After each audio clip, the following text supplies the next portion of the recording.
Hey, welcome back. We have some pens here, and I just got this in from one of the top posters on the Reddit Machine Pens group. And thought it'd be fun to let's do one at a time. So I think we're going to start with this one. This is the Kara's Pen Co.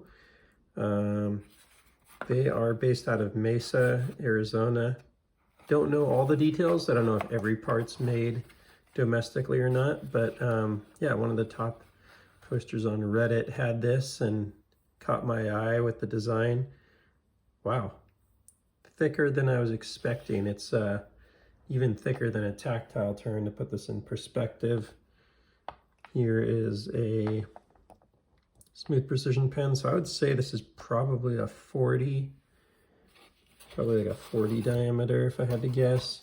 Love that little truck there. I don't think there's anything else in here in the box, but nice little padding, which is nice. You know, like, see all sorts of different containers that these things ship in.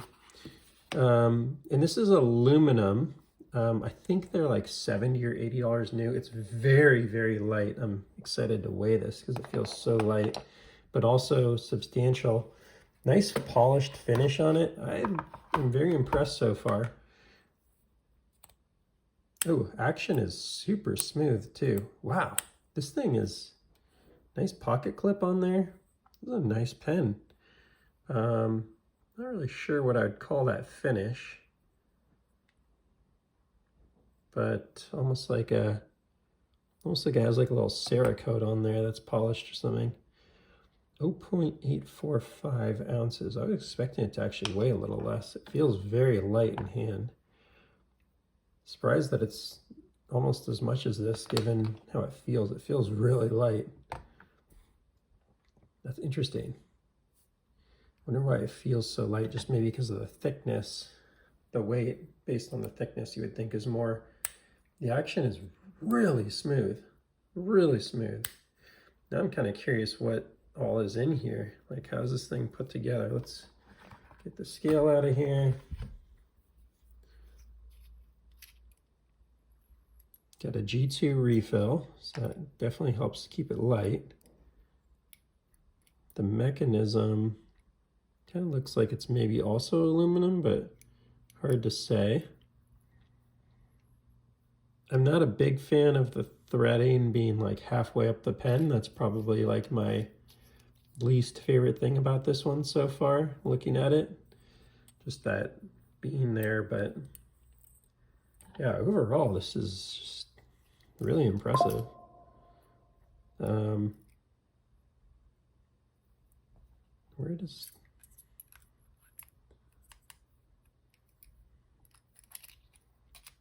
the spring, there we go.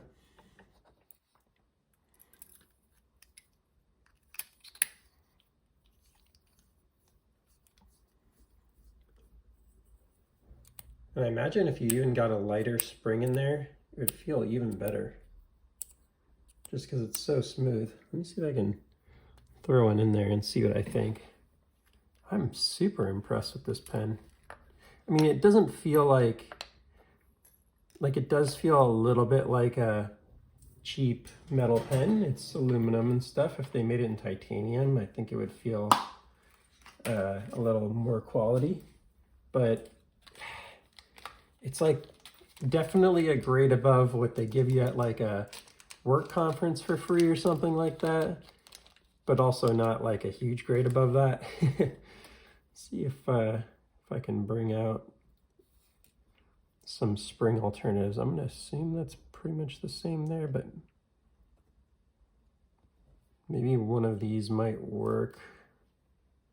Maybe we'll get a slightly different feel.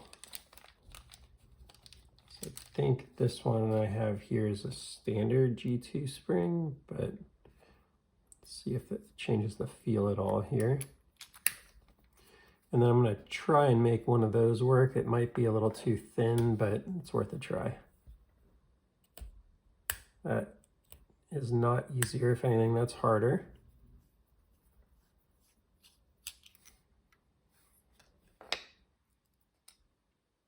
Let's see if we can make one of these work on here. Sometimes that thinner refill will work on a G2 and sometimes it won't. Ooh, I don't think it did here. Probably. Thinner refill, I said. Meant thinner spring.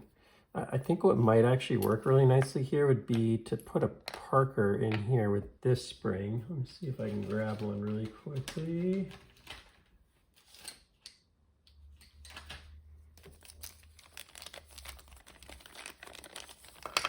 Oops, sorry. And put a, we'll put a little adapter that I made in here. Throw this guy on there, and might lead to some other issues like tip wiggle or something along those lines, but I'm just really curious how this thing would feel with a really nice light spring on it. Yeah, it still works perfectly. Doesn't have any problem popping back. I mean, so at the price point, you're below the price of a tactile turn. You're still made in the US, and it's a nicer pen, frankly. Like, there are things that tactile does better, like getting rid of that line. But this, oops, sorry for the, I got a broken camera here. This, I don't know if you want to call it like the screw or the bolt or whatever. This is really nice. Just feels nice, feels quality. It's a nice feeling pen. I'm impressed. And with that spring in there, it's like a little easier. It's not a huge difference. Doesn't quite fit, but let's throw it back. I actually think the original is the best config, which is great. Out of box, they did the best config.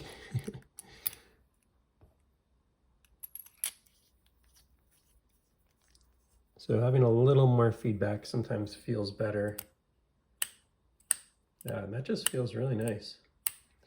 Would like it to be a touch lighter. The only thing I could think of would be to like maybe try and borrow the spring out of the confounded and see if that works. This thing is a super light spring on this Parker, but it might be too thin for the for it to work here. So yeah, it's probably not going to work in there. I think it's just too small. But this thing is really, really light and nice. Amazing what Kurt at Confounded has achieved with this pen. This action is sets a benchmark for me with pretty much anything that I have. It's the best action I can think of any of my pens, along with billet spins, doing some really nice stuff. So that's all for now. Please feel free to like and subscribe if you enjoyed the content, and I'll see you on the next one. Take care.